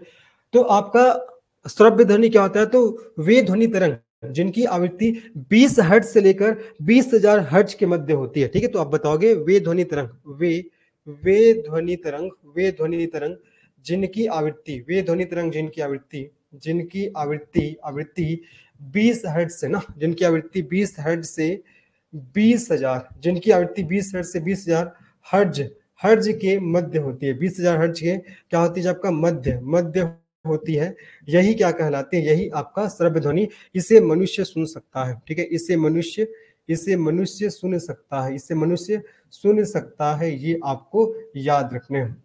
अब बात करते हैं पराश्रव्य ध्वनि, जिसको क्या बोलते हैं, आपको अल्ट्रासाउंड बोलते हैं। ठीक है, अल्ट्रासाउंड, तो अल्ट्रासाउंड किसे कहा जाएगा, तो वे ध्वनि तरंग। ठीक है, वे ध्वनि तरंग, वे ध्वनि तरंग जिनकी आवृत्ति, वे ध्वनि तरंग जिनकी आवृत्ति, जिनकी आवृत्ति, वे ध्वनि तरंग जिनकी आवृत्ति आपका 20,000 हर्ट्ज, 20,000 हर्ट्ज, इसको क्या लिख सकते हैं हम लोग, इसी को लिख सकते हैं 20 किलो हर्ट्ज, जैसा भी लिख सकता हूं। देखो 20,000 हर्ट्ज को मैं 20 किलो हर्ट्ज भी लिख सकता हूं। तो वे ध्वनि जिनकी तरंग, मतलब वे ध्वनि तरंग जिनकी आवृत्ति 20,000 हर्ट्ज से अधिक, या बोल सकते हैं 20 किलो हर्ट्ज से अधिक होती है, अधिक होती है, क्या कहलाती है जी, कहलाती है आपका पराश्रव्य ध्वनि। यही पराश्रव्य ध्वनि कहलाती है, पराश्रव्य ध्वनि कहलाती है, ये आपको ध्यान रखना है। ठीक है, और ये जो पराश्रव्य ध्वनि है इसको किसके किसके द्वारा सुना जा सकता है, याद रखना, आपका कुत्ता सुन सकते हैं इसको, बिल्ली सुन सकते हैं, ध्यान रखना, इसको आपका डॉल्फिन मछली, डॉल्फिन मछली, साथ ही साथ ध्यान रखना आपका चमगादड़ हो गया। ठीक है, चमगादड़, चमगादड़, कुछ चिड़िया वर्ग भी, कुछ चिड़िया वर्ग भी इसको सुन सकते हैं। ठीक है, तो ये मैंने बता दिया पराश्रव्य ध्वनि। तो वे ध्वनि जिनकी आवृत्ति 20,000 हर्ट्ज से अधिक होती है पराश्रव्य ध्वनि कहलाती है। कुत्ता, बिल्ली, डॉल्फिन, चमगादड़ और कुछ जो चिड़िया है, ये सब क्या कर सकते हैं, इसको सुन सकते हैं। ये आपको अच्छे से याद रखना है जी। ठीक है, चलो आशा कर रहा हूँ यहाँ तक आप लोग को समझ में आ गया होगा। ठीक है, तो अभी मैंने बताया श्रव्य ध्वनि के बारे में, पराश्रव्य ध्वनि के बारे में, साथ ही साथ अश्रव्य ध्वनि के बारे में। वापस रिवाइज करते हैं, फटाफट मेरे साथ याद करिए। ध्वनि एक यांत्रिक अनुदैर्ध्य तरंग है। ठीक है, अच्छा मेरा क्वेश्चन है, फिर रिवाइज कराता हूँ। हमको ध्वनि क्यों सुनाई देती है, बताइए, मेरा क्वेश्चन है, हमको ध्वनि, ध्वनि क्यों सुनाई देती है, हमको ध्वनि क्यों सुनाई देती है, रीजन क्या है, ध्वनि क्यों सुनाई देती है, बताओ जी। किसके कारण हम लोग ध्वनि को सुन पाते हैं? ध्वनि हमको क्यों सुनाई देती है बताइए? ध्वनि उत्पन्न कैसे होती है बताइए? ध्वनि उत्पन्न कैसे होती है? मेरा क्वेश्चन है कि ध्वनि उत्पन्न कैसे होती है? गजब गजब गजब आशीष जी, है ना? वाइब्रेशन ऑफ पार्टिकल, बहुत बढ़िया बहुत बढ़िया। वस्तुओं के कंपन करने से, है ना, वस्तुओं के कंपन करने से आप बोल सकते हैं वस्तु में जो पार्टिकल्स है उसके वाइब्रेशन से, कंपन करने से क्या होती है? ध्वनि उत्पन्न होती है, तभी हम उसको सुन सकते हैं। ठीक है, तो ऑब्जेक्ट की वाइब्रेशन से ही क्या होती है? ध्वनि उत्पन्न होती है, और उसी ध्वनि को हम क्या करते हैं? सुनते हैं। आपको याद रखिएगा, आपको याद रखना है। चलो बहुत बढ़िया जी, बहुत बढ़िया। तो ये मैंने बता दिया ध्वनि के बारे में। ध्वनि एक यांत्रिक और उदय तरंग है। ध्वनि ठोस, द्रव, गैस तीनों माध्यम में गमन कर सकती है। ध्वनि निर्वात में भी गमन, निर्वात में गमन नहीं कर सकती है। और ध्वनि के संचरण के लिए माध्यम की आवश्यकता होती है। स्पीड ऑफ साउंड, ये आपका सॉलिड मीडियम में ज्यादा होता है, उसके बाद लिक्विड, सबसे कम आपका गैस हो जाएगा। आपका ध्वनि तीन प्रकार का होता है: श्रव्य ध्वनि, अश्रव्य ध्वनि, पराश्रव्य ध्वनि। श्रव्य ध्वनि किसे कहेंगे? जिसकी आवृत्ति आपका 20 हर्ट्ज से कम होगी, जिसको मनुष्य नहीं सुन सकता। हाँ, लेकिन इसको सुनने का गुण किसमें पाया जाता है? आपका हाथी, गेंडा, वेल, मछली, ये सब इसको सुन सकते हैं। आवृत्ति किसे कहेंगे? जिस मीडियम में वेव उत्पन्न हो रही है उस मीडियम के पार्टिकल एक सेकंड में जितने बार क्या करेंगे? कंपन करेंगे, वही आवृत्ति कहलाती है, ध्यान रखिएगा। ठीक है, फिर मैंने बताया आप लोगों को किसके बारे में? श्रव्य ध्वनि। तो वे ध्वनि तरंग जिनकी आवृत्ति 20 हर्ट्ज से 20 हर्ट्ज के मध्य होती है, श्रव्य ध्वनि कहलाएगी। और पराश्रव्य ध्वनि मतलब वे ध्वनि तरंग जिनकी आवृत्ति 20,000 हर्ट्ज से अधिक होती है, पराश्रव्य ध्वनि कहलाती है। और इसको कुत्ता, बिल्ली, डॉल्फिन, चमगादड़, ये सब क्या कर सकते हैं जी? आपका सुन सकते हैं। ठीक है, चलिए यहां तक तो सब चीजें क्लियर हो गई होंगी आप सब लोग की, है ना? चलो एक क्वेश्चन आता है जो पराश्रव्य ध्वनि ना, पराश्रव्य ध्वनि, इसका प्रयोग कहाँ कहाँ होता है? पराश्रव्य ध्वनि का उपयोग कहाँ कहाँ करते हैं? आपने सोनार सुना है जी? सोनार, सोनार आपने सुना होगा। देखो इसका उपयोग कहाँ कहाँ करते हैं। पहला चीज तो डायरेक्ट सोनोग्राफी में। ठीक है, सोनोग्राफी, सोनोग्राफी, सोनोग्राफी में इसका यूज करते हैं। सोनोग्राफी में अल्ट्रासाउंड का यूज किया जाता है, पहला चीज। दूसरा आपको ध्यान रखना है, दूसरा, पहला सोनोग्राफी बता दिया, ठीक है। दूसरा और कहाँ इसका यूज करते हैं पराश्रव्य ध्वनि का? आपका सोनार में। ठीक है, सोनार। ये क्वेश्चन हमारा सीजीपीएससी पूछा है। ये जो आपका सोनार है ना, सोनार, सोनार का फुल फॉर्म क्या होता है? तो सोनार का फुल फॉर्म होता है साउंड नेविगेशन एंड रेंजिंग। इसका फुल फॉर्म क्या होता है? जब का साउंड नेविगेशन, ठीक है, sound navigation, sound navigation and ranging, ranging, ranging, इसका क्या होता है? फुल फॉर्म होता है साउंड नेविगेशन एंड रेंजिंग। ठीक है, और एक और आता है, उसको भी ध्यान रखना, राडार। आपको पूछेगा राडार, राडार का फुल फॉर्म क्या होता है? तो राडार का फुल फॉर्म होता है रेडियो डिटेक्शन एंड रेंजिंग। ये दोनों के फुल फॉर्म से क्वेश्चन आते हैं। ठीक है, साउंड नेविगेशन एंड रेंजिंग, उसके बाद आपका रेडियो डिटेक्शन एंड रेंजिंग। ठीक है, radio, radio, radio detection, radio detection and ranging, दोनों के फुल फॉर्म याद रखना। यहां से क्वेश्चंस पूछे जाते हैं, यहां से क्वेश्चन पूछे जाते हैं। ठीक है जी, तो सोनोग्राफी में, और आपका ट्यूमर, ट्यूमर के इलाज में भी इसका यूज करते हैं, और साथ साथ सोनार में, है ना। तीसरा आपका ट्यूमर, ट्यूमर, ट्यूमर के उपचार में, ट्यूमर के उपचार में भी आपका किसका? पराश्रव्य ध्वनि का प्रयोग होता है, सोनोग्राफी में, सोनार। अब ये सोनार क्या होता है? इसका फुल फॉर्म मैंने बता दिया, साउंड नेविगेशन एंड रेंजिंग। तो समुद्र की गहराई को ज्ञात करने के लिए, या समुद्र में जो पनडुब्बियां जो छुपे रहते हैं दुश्मनों के, उसको देखने के लिए, उसका पता लगाने के लिए किसका प्रयोग करते हैं? सोनार का। और सोनार में कौन से वेव का, कौन से आपका वेव का प्रयोग करते हैं? तो आपका अल्ट्रासाउंड वेव का प्रयोग किया जाता है, पराश्रव्य ध्वनि का प्रयोग किया जाता है। पराश्रव्य ध्वनि तरंग का यूज होता है, आपको ध्यान रखना है ना।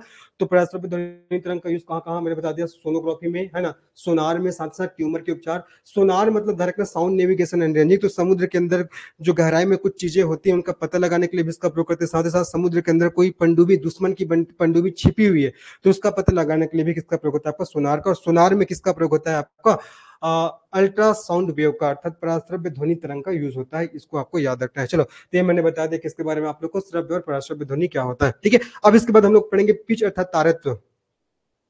पिच अर्थात तारत्व, तारत्व, पिच जिसको हिंदी में बोलते हैं, इंग्लिश में पिच बोलते हैं, हिंदी में तारत्व बोलते हैं। तो जो पिच होता है, जो तारत्व होता है, वो फ्रीक्वेंसी पर डिपेंड करता है। किस पर? फ्रीक्वेंसी पर। चलो मैं लिख के बताता हूँ आप लोग को। अभी हम लोग किसके बारे में पढ़ना प्रारंभ करते हैं?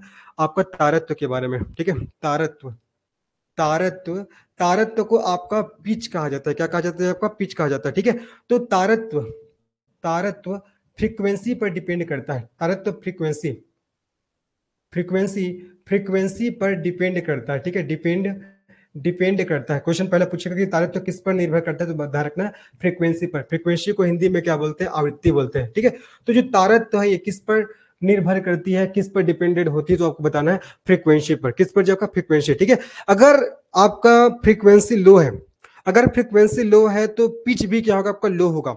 अगर फ्रीक्वेंसी हाई है, साउंड का फ्रीक्वेंसी अगर सपोज हाई है तो पिच भी हाई होगा, लेकिन अगर लो है तो पिच भी क्या होता है? आपका लो होता है। ध्यान रखना, अगर, अगर, अगर साउंड की फ्रीक्वेंसी, अगर साउंड की फ्रीक्वेंसी क्या है जो आपका हाई है, ठीक है, हाई है, तो पिच भी क्या होता है, तो पिच भी क्या होता है, हाई होता है, पिच भी क्या होता है, हाई होता है, ठीक है। और अगर साउंड की फ्रीक्वेंसी, अगर साउंड की फ्रीक्वेंसी क्या है, जब आपका लो है, तो उस केस में पिच भी क्या होता है, आपका लो होता है, आपको ध्यान रखना है। अगर हाई है तो क्या होगा, आपका पिच हाई रहेगा, अगर फ्रीक्वेंसी लो है तो क्या होगा, आपका पिच भी क्या होगा, आपका लो होगा। और हमेशा ध्यान रखना, लो पिच, जो आपका लो पिच होता है ना, वो आपका किसका जो आपका साउंड है वो लो पिच वाला होता है।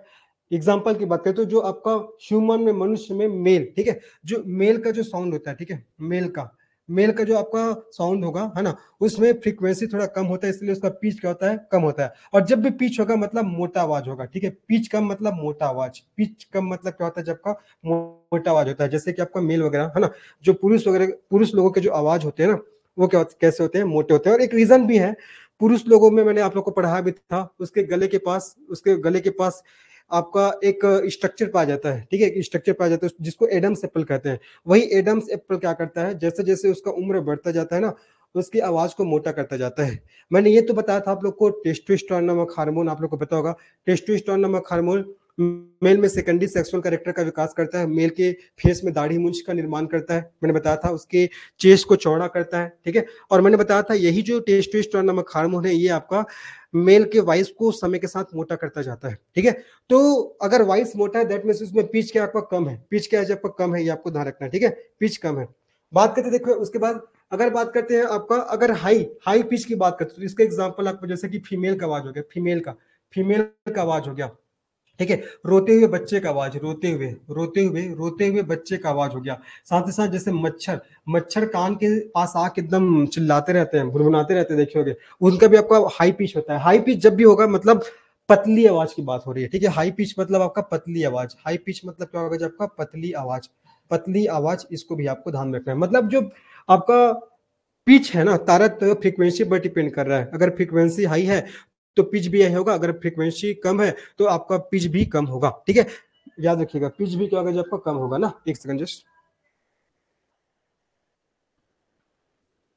ठीक है, आगे सबको समझ में, चलिए आगे बात करते हैं। अच्छा, एक प्रैक्टिकल आप लोग कर सकते हो, इसके रिगार्डिंग प्रैक्टिकल आप कर सकते हो।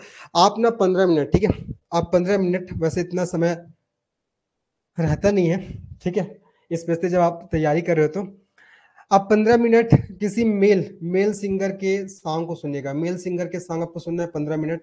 15 मिनट आप फीमेल सिंगर, ठीक है, 15 मिनट आप फीमेल सिंगर के सॉन्ग को आप सुनिएगा, हेडफोन लगा के सुनना, ठीक है। आप लोग एक चीज अनुभव करोगे कि जब फीमेल सिंगर के सॉन्ग को आप सुनोगे ना, तो थोड़ा सा ना आपको कुछ टाइम बाद थोड़ा इरिटेशन फील होने लग जाएगा, थोड़ा सा आपको कान में पेन टाइप का फील होने लग जाएगा, क्योंकि उसका पिच क्या होता है, हाई होता है, पिच हाई होता है, बहुत हल्का उसका जो आपको आवाज बहुत हल्का होता है, पिच हाई होता है ना, इसीलिए थोड़ा सा दिक्कतें आने प्रारंभ हो जाती है। लेकिन अगर आप मेल सिंगर के सॉन्ग को सुनोगे ना, तो उस केस में ज्यादा आपको दिक्कत नहीं आएंगी, है ना। देखो जी, मैं मेल फीमेल ऐसा नहीं बोल रहा हूँ, अब मैं जो एक्चुअल जो फैक्ट है वो बता रहा हूँ ना, मैं किसी के बारे में नहीं बता रहा हूँ कि आपका फीमेल का आवाज बहुत पतला होता है, मतलब चुभता है, मतलब ऐसा है वैसा, मैं नहीं बोल रहा हूँ, जो है वो है ना, जो है वो है। चलो, तो ये मैंने बता दिया किसके बारे में आप लोग को, पिच के बारे में, तारत्य के बारे में, किसके बारे में, जो आपका पिच अर्थात तारत्य के बारे में। अब इसके बाद देखते हैं हम लोग ध्वनि की प्रबलता, है ना। इसके बाद हम लोग अब देखते हैं ध्वनि की प्रबलता, लाउडनेस ऑफ साउंड, ठीक है, लाउडनेस ऑफ साउंड। आप प्रैक्टिकल करके देख सकते हो भाई, मैं ऐसा कोई वो नहीं कर रहा हूँ, प्रैक्टिकल करके आप देख सकते हो। चलो, अब हम लोग देखते हैं लाउडनेस ऑफ साउंड, ध्वनि की प्रबलता। चलिए,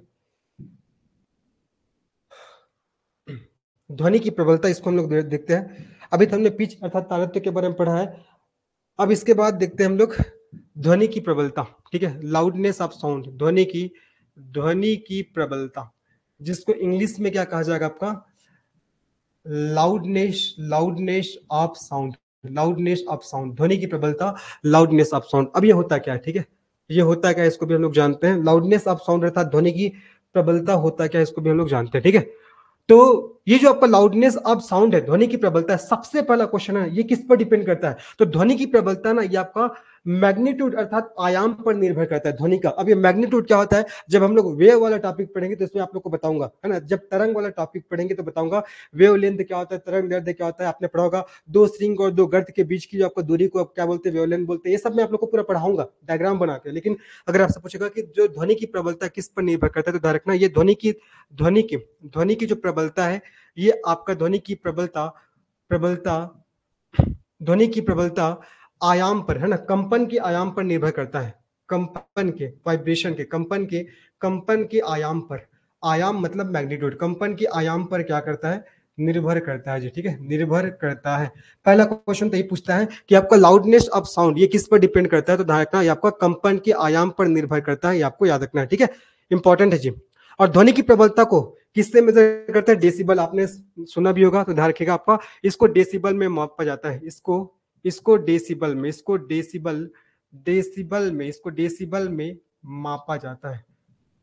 जाता है, इसको डेसिबल में मापा जाता है।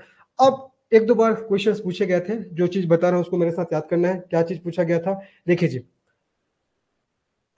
अगर पूछेगा साधारण बातचीत में, ठीक है, साधारण बातचीत होता है उसमें ध्वनि की प्रबलता कितनी होती है, तो साधारण बातचीत में, नॉर्मल कन्वर्सेशन में ध्वनि की प्रबलता होती है आपका 40 से 60। ठीक है, 40 से 60 डेसिबल, इसको याद रखना, 40 से 60 डेसिबल जो नॉर्मल कन्वर्सेशन होता है उसमें ध्वनि की आपका लाउडनेस प्रबलता कितनी होती है, 40 से 60 डेसिबल। आगे बात करते हैं, अगर आपसे पूछेगा फुसफुसाहट, ठीक है, फुसफुसाहट इसमें होता है, फुसफुसाहट में 15 से 20 डेसिबल, 15 से 20 डेसिबल याद रखना। हालांकि बहुत रेयर चांस है आज क्वेश्चन पूछने के, लेकिन फिर भी, है ना। आगे बात करते हैं, तीसरा चीज आपको याद रखना है आपका ऊंची आवाज। अगर कोई व्यक्ति ऊंची आवाज में बात करता है तो उस समय कितना होता है, ध्वनि की प्रबलता आपका 70 से 80 डेसिबल। ठीक है, ऊंची आवाज ये आपको अलग अलग बुक में अलग अलग भी देखने को मिल सकता है जी, है ना, इसका टेंशन मत लीजिएगा। इसी के रेंज में होता है आपका ऊंची आवाज आपका 70 से 80 डेसिबल, 80 डेसिबल। ठीक है, 80 डेसिबल ये। तो जो नॉर्मल कन्वर्सेशन होता है उसमें 40 से 60 डेसिबल, ये क्वेश्चन आ सकता है, ये वाला क्वेश्चन इंपॉर्टेंट है ये भी। ठीक है, तो जो नॉर्मल कन्वर्सेशन होता है उसमें ध्वनि की प्रबलता कितनी होती है, लाउडनेस ऑफ साउंड कितनी होती है, तो आपको 40 से 60 डेसिबल ये आपको ध्यान रखना है। बाकी ये आयाम क्या होता है जब हम लोग वेव पढ़ेंगे तो उसमें मैं आप लोग को पूरा डायग्राम से आप लोग को बताऊंगा जी। ठीक है, 70 से 80, है ना, ऊंची आवाज में 70 से 80 बताया जी, है ना, वही है आपका रेंज। एक रेंज आप लोग को याद कर लेना है, ठीक है। चलो आगे सबको समझ में, तो ये मैंने किसके बारे में बता दिया आप लोग को, लाउडनेस ऑफ साउंड अर्थात ध्वनि की प्रबलता के बारे में। अब इसके बाद हम लोग पढ़ते हैं इसी ध्वनि में ही एक और छोटा सा आपका टॉपिक बच जाता है, इको मतलब आपका प्रतिध्वनि। इको मतलब क्या होता है, जब आपका प्रतिध्वनि। तो चलिए इको के बारे में भी पढ़ लेते हैं। प्रतिध्वनि से आपने कई बार क्वेश्चन एमसीक्यू वगैरह हम देखे होंगे, है ना। प्रतिध्वनि, ठीक है। तो जो प्रतिध्वनि है, प्रतिध्वनि ये ध्वनि के, ठीक है, ध्वनि के परावर्तन के सिद्धांत पर, प्रतिध्वनि अर्थात इको ध्वनि के परावर्तन के सिद्धांत पर कार्य करती है। ठीक है, जो इको है अर्थात प्रतिध्वनि है वो ध्वनि के परावर्तन के सिद्धांत पर कार्य करती है, ध्वनि के परावर्तन के सिद्धांत पर कार्य करती है। ये पहला चीज तो आपको ध्यान रखना है। ठीक है, साथ हमने कल और हमने साथ क्वेश्चन बनाए थे। ठीक है, कल हमने और क्वेश्चंस बनाए थे। आपका, हाँ देखो, अगर मनीषा जी, अगर पॉल्यूशन बोला जाएगा ना, पॉल्यूशन वही आपका 80 से ऊपर रेंज में हो जाएगा, 80 से ऊपर रेंज में। ठीक है, 80 से ऊपर रेंज में आपका शुरू हो जाता है। ठीक है, 75 से 80 इससे ऊपर के रेंज में आपका शुरू हो जाता है। चलिए देखिए, तो प्रतिध्वनि ध्वनि के परावर्तन के सिद्धांत पर कार्य करती है, इसको आपको ध्यान में रखना है। आगे बात करते हैं प्रतिध्वनि सुनने के लिए। ठीक है, प्रतिध्वनि सुनने के लिए, प्रतिध्वनि सुनने के लिए, प्रतिध्वनि सुनने के लिए परावर्तक से ऑब्जर्वर ऑब्जर्वर के बीच, परावर्तक से ऑब्जर्वर के बीच न्यूनतम दूरी, ठीक है, न्यूनतम दूरी कितना आपका 17.5 मीटर होनी चाहिए। ठीक है, आपका प्रतिध्वनि सुनने के लिए परावर्तक से ऑब्जर्वर के बीच की जो आपका न्यूनतम दूरी है, ये सेंटीमीटर में है कि मीटर में, बताओ। नहीं, सेंटीमीटर में है कि आपका मीटर में? 17.5 है कि 1.5 है? 17.15 मीटर होनी चाहिए। ठीक है, हाँ आपका 17 का भी दिया तो 17 भी दिया है तो आपको 17 भी लगा देना है ना, 17 भी दिया है तो आपको 17 भी लगाना है। बहुत बढ़िया, सेंटीमीटर तो इतना ही हो जाएगा, सेंटीमीटर तो इतना ही होगा, मीटर ही होगा। ठीक है, 17.15 मीटर होनी चाहिए। अगर मान लो कि ऑप्शन में 17 दिया है तो 17 भी आपको लगा लेने हैं, ठीक है। चलो एग्जैक्ट कितना होना चाहिए, आगे बात करते हैं, आगे बात करते हैं जी, ठीक है। एक क्वेश्चन आता है कि जैसे कि कोई, हम लोग ध्वनि को सुनते हैं, कोई ध्वनि को सुनते हैं, तो वो ध्वनि का जो प्रवाह, उसका प्रभाव हमारे कान में कितने सेकंड के लिए होता है। मैंने क्वेश्चन पूछा आप लोग से कि यदि हम लोग कोई ध्वनि को सुनते हैं, कोई आवाज को सुनते हैं, तो उस आवाज का प्रभाव, उस ध्वनि का प्रभाव हमारे कान में कितने सेकंड के लिए होता है, हमारे कान में कितने सेकंड के लिए होता है। तो इसको मैं लिख रहा हूं, देखो, किसी आवाज का, कोई बता सकते हो जी, किसी आवाज का प्रभाव हमारे कान में, किसी आवाज का प्रभाव, बहुत बढ़िया जी, बहुत बढ़िया नीलिमा जी, चलो बहुत बढ़िया, ठीक है। 1/10 सेकंड है ना, नीलिमा कुमुद जी, बहुत बढ़िया। किसी आवाज का प्रभाव हमारे कान में 1/10 सेकंड के लिए होता है, 1/10 सेकंड के लिए होता है, 1/10 सेकंड के लिए होता है।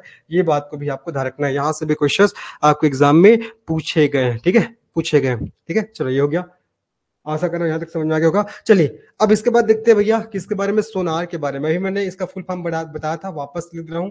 सोनार का फुल फॉर्म क्या होता है आपका, साउंड नेविगेशन, ठीक है, sound navigation and ranging, sound navigation and ranging, इसका क्या होता है, जब का फुल फॉर्म होता है साउंड नेविगेशन एंड रेंजिंग, ठीक है। चलिए अब बात करते हैं सोनार का यूज, सोनार में किसका, आपका पराश्रव्य ध्वनि, इसमें पराश्रव्य ध्वनि तरंग, पराश्रव्य ध्वनि तरंग का यूज होता है, तरंग का इसमें क्या होता है, उपयोग होता है, ठीक है। अब ये जो आपका सोनार है, इसका यूज कहां कहां करते हैं, तो इसका यूज किया जाता है जी, सबसे पहले तो आपका समुद्र की गहराई में, गहराई में उपस्थित वस्तुओं का पता लगाने के लिए, वस्तुओं का पता लगाने के लिए, समुद्र की गहराई में उपस्थित वस्तुओं का पता लगाने के लिए। दूसरा यूज बता दे रहा हूं इसका, दूसरा यूज आपका पनडुब्बियों, है ना, पनडुब्बियों का पता लगाने के लिए, पनडुब्बियों का पता लगाने के लिए किसका, आपका सोनार का प्रयोग होता है ना। और इसमें कौन से आपका साउंड वेव का यूज होता है, तो आपका अल्ट्रासाउंड वेव, ये आपको अच्छे से याद रखना है, ठीक है, इंपॉर्टेंट है जी, ठीक है। समुद्र की गहराई में उपस्थित वस्तुओं का पता लगाने के लिए, पनडुब्बियों का पता लगाने के लिए, साथ साथ तीसरा ये भी लिख सकते हो, गहराई का पता लगाने के लिए, समुद्र की गहराई का, ठीक है, गहराई का पता लगाने के लिए किसका यूज किया जाता है, आपका सोनार का यूज करते हैं, साउंड नेविगेशन एंड रेंजिंग, अच्छे से इसको आपको याद रखना है। आशा कर रहा हूं आप लोग को समझ में आ गया होगा। अब कुछ और फैक्टर्स, कुछ और टॉपिक्स जो यहाँ से क्वेश्चंस पूछे जाते हैं, इसको देखते हैं। जल्दी से आप लोग बताइए, अगर मैंने आर्द्रता को बढ़ाया, आर्द्रता मतलब ह्यूमिडिटी, आर्द्रता को बढ़ाऊंगा तब ध्वनि में क्या चेंज आएगा, मतलब ध्वनि का स्पीड कम हो जाएगा कि ज्यादा हो जाएगा, ये बताइए। दूसरा चीज, अगर मैंने क्या किया, अगर मैंने तापमान को बढ़ाया तब उस केस में स्पीड ऑफ साउंड क्या होगा, ये बताइए। तीसरा चीज, अगर मैंने माध्यम का घनत्व को बढ़ाया, ठीक है, माध्यम का घनत्व को अगर मैंने बढ़ाया, ठीक है, तो ध्वनि का स्पीड क्या होगा। ये सीजीपीएससी में पूछा गया प्रश्न है, बताओ। तो अगर ह्यूमिडिटी बढ़ेगी, आर्द्रता बढ़ती है, तो ध्वनि का स्पीड भी क्या होता है, बढ़ जाता है। ध्यान रखना, आर्द्रता बढ़ने पर, ह्यूमिडिटी बढ़ने पर, आर्द्रता बढ़ने पर ध्वनि की गति भी बढ़ जाती है, ध्वनि की गति भी क्या होती है, जब आपका बढ़ जाती है। आर्द्रता बढ़ने पर ध्वनि की गति भी क्या होती है, बढ़ जाती है, पहला चीज, ठीक है। दूसरा चीज, अगर आपने टेम्परेचर को इंक्रीज किया तो आपका ध्वनि की गति क्या होगी, बताओ। अगर टेम्परेचर को अगर इंक्रीज करेंगे तो ध्वनि की गति क्या होगी, हमेशा ध्यान रखना, टेम्परेचर को इंक्रीज करने पर ध्वनि की गति बढ़ जाती है, तो पहला भी आपका बढ़ेगा। दूसरा, तापमान को बढ़ाने पर, बढ़ाने पर ध्वनि की गति बढ़ जाती है, स्पीड ऑफ साउंड, ध्वनि की गति बढ़ जाती है, तापमान को बढ़ाने पर ध्वनि की गति बढ़ जाती है, ये भी आपको ध्यान रखना है। तीसरा चीज पूछेगा, अगर माध्यम के घनत्व को आप बढ़ाओगे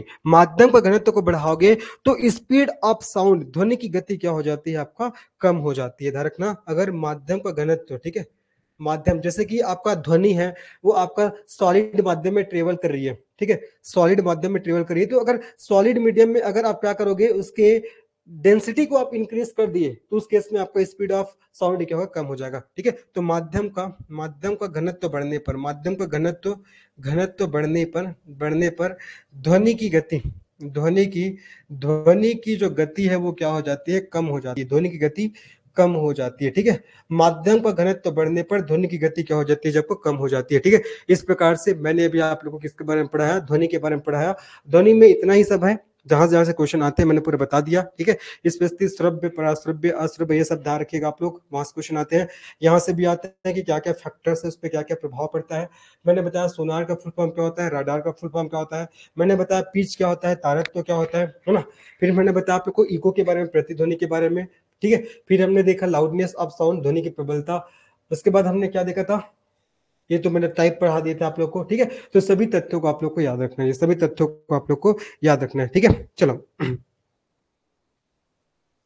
चलो आ गया, आ गया ना।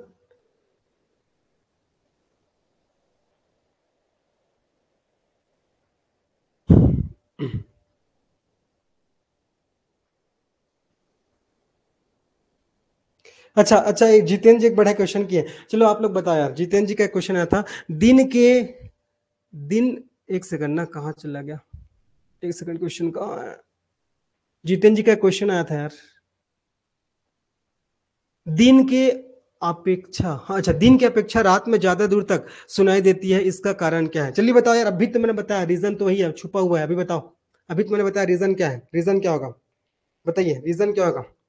दिन की अपेक्षा रात में ध्वनि अधिक दूर तक सुनाई देती है, रीजन क्या हो सकता है, रीजन क्या होगा।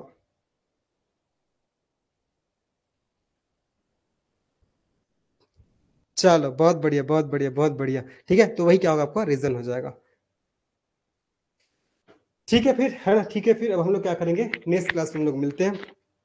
ठीक है, नेक्स्ट क्लास में हम लोग क्या करेंगे, नया टॉपिक को पढ़ना प्रारंभ करेंगे। ठीक है, चलो। और बाकी जो न्यूमेरिकल क्वेश्चन है स्लाइड का, ऑप्टिक्स का, देखो ऑप्टिक्स में एक टॉपिक और है ना, उस टॉपिक को मैं पढ़ा दिया हूँ जी, उस टॉपिक को मैंने पढ़ा दिया। देखो ह्यूमन आई, ह्यूमन आई ये भी ऑप्टिक्स वाले टॉपिक में आता है, मानव आंख, ये भी ऑप्टिक्स वाले टॉपिक में आता है, मानव आंख। लेकिन इसको मैंने पूरा बायोलॉजी में आप लोग को बहुत अच्छे से पढ़ाया हुआ है, तो सेम वही है, कोई भी चेंज नहीं होने वाला है, सेम वही है, कोई भी चेंज नहीं होने वाला है। ठीक है, तो इसको आप लोग पढ़ लीजिएगा, इसको आप लोग अच्छे से पढ़ लीजिएगा, ह्यूमन आई को, मानव आंख को, ये भी ऑप्टिक्स वाले उसमें आता है। और मैं जब आंख को पढ़ा था तो मैंने बताया भी था कि आंख वाला टॉपिक आपका फिजिक्स का भी टॉपिक है और आपका बायोलॉजी का भी आपका टॉपिक हो जाता है। ठीक है, तो इसके बारे में तो मैंने पूरा आंख के बारे में आप लोग को पढ़ा दिया है। तो ऑप्टिक्स तो खत्म हो गया, साउंड भी खत्म हो गया। कल देखते हैं वेव वगैरह पढ़ लेंगे। ठीक है, कल देखते हैं लोग वेव वगैरह पढ़ लेंगे। अब इधर फटाफट निकलेगा, अब इधर जल्दी जल्दी निकलेगा, फटाफट मजा आएगा आप लोग को। चलो तो थोड़ा बहुत बड़ा चैप्टर था, वही था आपका ऑप्टिक्स वाला। ठीक है, तो हमने कंप्लीट किया है। बाकी जो मैंने वो टेबल वेबल आप लोग को दिए हैं पीडीएफ के माध्यम से, थोड़ा अपने से भी एफर्ट लगाओ यार, कुछ नहीं है, बस देखना, बस इमेज को, और ध्यान याद रखना है कि हाँ कहाँ इमेज को प्लेस करेंगे तो कहाँ उसका, वो कहाँ वस्तु को प्लेस करेंगे तो कहाँ उसका इमेज बढ़ रहा है, ये आप थोड़ा इसको आपको करना पड़ेगा थोड़ा बहुत तो। ठीक है, अपने से एफर्ट लगाने पड़ेंगे। चलो ठीक है, फिर मिलते हैं फिर नेक्स्ट वीडियो में, तब तक के लिए सभी को धन्यवाद, टेक केयर, जय श्री कृष्णा, हर हर महादेव।